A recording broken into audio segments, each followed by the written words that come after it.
Hello friends. The other day I was reading my friend Natalie Hardlander's blog at the Odyssey on Facebook. I found it through Facebook anyway. And she reminded me of something I had heard a while back, and it's that words have power. And they evoke worlds. For instance, if you say the word father to me, I think of my dad, the man who raised me. But for someone else, they may think of a priest. And that may bring up some icky memories for them. You know, maybe it was a priest who abused them, or maybe it was just the rigidness of being raised in the Catholic Church, and it brings up a different, like not a warm memory like I have. And that got me to thinking about Don Miguel Ruiz's book, The 4 Agreements. And the first agreement is be impeccable with your word. Be impeccable with your word.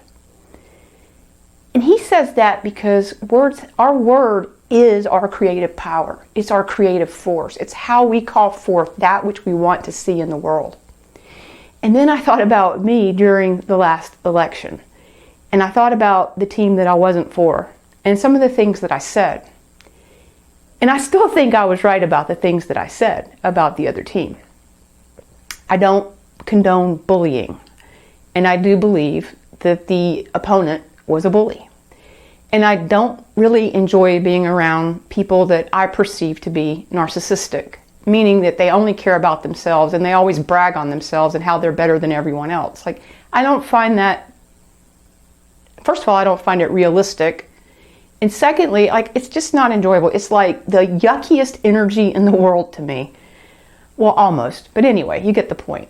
So I know that I could do a better job of being impeccable with my word. But that's not even why I wanted to talk about this with you today.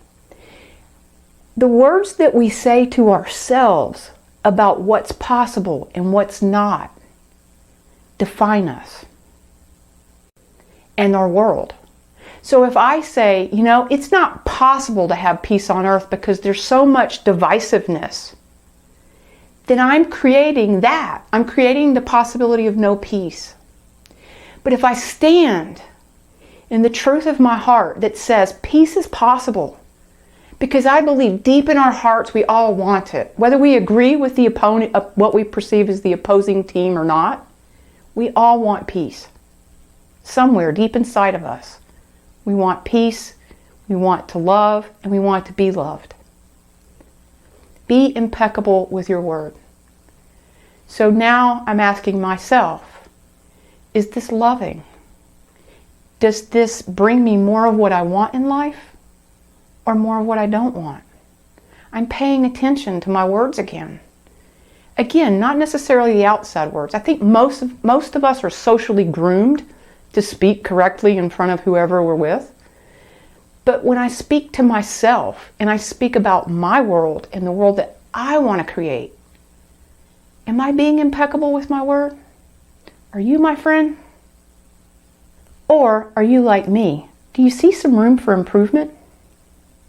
This is where mindfulness practices come in to keep us aware of what it is we're really up to instead of just going on autopilot.